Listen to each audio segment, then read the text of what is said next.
ಚಿಂತಾಮಣಿ ನಗರದ ಸರ್ಕಾರಿ ಮಹಿಳಾ ಮತ್ತು ಮಕ್ಕಳ ಆಸ್ಪತ್ರೆಯ ಮುಂದೆ ಆಕ್ರೋಶದ ಕಟ್ಟೆ ಒಡೆದಿದೆ. ಇಲ್ಲಿನ ಬಟ್ಲಹಳ್ಳಿ ಗ್ರಾಮದ ನಿವಾಸಿ ಓಬಳೇಶ್ ಅವರ ಪತ್ನಿ 24 ವರ್ಷದ ನರ್ಮದಾ ವೈದ್ಯರ ನಿರ್ಲಕ್ಷ್ಯಕ್ಕೆ ಪ್ರಾಣ ಬಿಟ್ಟ ದುರ್ದೈವಿ.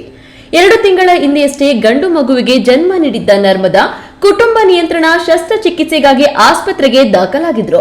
ಆದ್ರೆ ಇದೇ ಆಪರೇಷನ್ ಈಗ ಅವರ ಪಾಲಿಗೆ ಮೃತ್ಯುಪಾಶವಾಗಿದೆ. 2 ದಿನಗಳ ಹಿಂದೆಯಷ್ಟೇ ಆಪರೇಷನ್ ಮುಗಿಸಿ ಡಿಸ್ಚಾರ್ಜ್ ಆಗಿದ್ದ ನರ್ಮದಾಗೆ ಇದ್ದಕ್ಕಿದ್ದಂತೆ ಆಪರೇಷನ್ ಮಾಡಿದ ಜಾಗದಲ್ಲಿ ತೀವ್ರ ನೋವು ಕಾಣಿಸಿಕೊಂಡಿದೆ. ತಕ್ಷಣ ಪೋಷಕರು ಆಸ್ಪತ್ರೆಗೆ ಕರೆತಂದಿದ್ದಾರೆ. ಆದರೆ ಚಿಕಿತ್ಸೆ ಫಲಕಾರಿಯಾಗದೆ ನರ್ಮದಾ ಆಸ್ಪತ್ರೆಯಲ್ಲೇ ಕೊನೆಯುಸಿರು ಎಳೆದಿದ್ದಾರೆ. ವೈದ್ಯರ ಎಡವಟ್ಟಿನಿಂದಲೇ ನಮ್ಮ ಮಗಳು ಸತ್ತಿದ್ದಾಳೆ ಎಂದು ಮೃತಳ ಪೋಷಕರು ಆರೋಪಿಸಿದ್ದಾರೆ.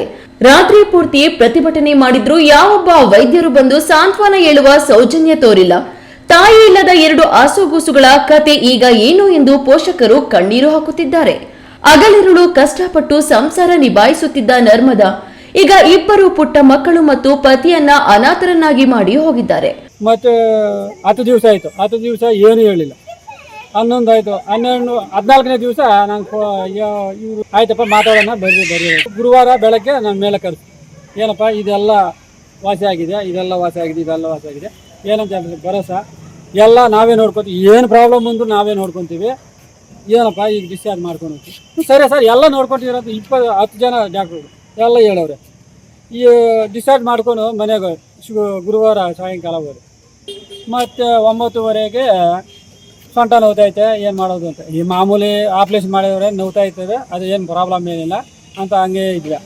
ಮತ್ತು 10:30 ಮೇಲೆ 11 ಗಂಟೆಗೆ ಫುಲ್ಲು ನೋವು ಬಂತು. ಆಸ್ಪತ್ರೆ ನಮ್ಮ ಬಾಮ ಫೋನ್ ಬಿಟ್ಟು ಆಂಬುಲೆನ್ಸ್ ಬಂದಿತ್ತು. ಆಂಬುಲೆನ್ಸ್ ಪಡ್ಕೊಂಡು ನರ್ಕೋச்சு ಆಂಬುಲೆನ್ಸ್ ಎತ್ಕೊಂಡು వచ్చి ಆ ಪಾದ ಹಾಸ್ಪಿಟ್ಲಿಗೆ ಹೋದ್ವಿ. ಪಾದ ಹಾಸ್ಪಿಟ್ಲಿಗೆ ಹೋಗ್ಬಿಟ್ಟು ಲೋಪಲಿಗೆ ಎತ್ಕೊಂಡ್ವಿ. నేను ಗಾಡಿలో అందరూ వచ్చి ಲೋಪಲಿಗೆ ತೋರಿಸ್ಕೊಂಡು ಮೇಲೆ ಲೋಪಲ ದತ್ತಿ. ವೈದ್ಯರು ಕ್ಯಾರೆ ಎನ್ನದ ಕಾರಣ ಆಕ್ರೋಶಗೊಂಡ ಗ್ರಾಮಸ್ಥರು ಆಸ್ಪತ್ರೆಯ ಮುಂದೆ ಹಗಲಿರುಳು ಧರಣಿ ನಡೆಸಿದ್ದಾರೆ.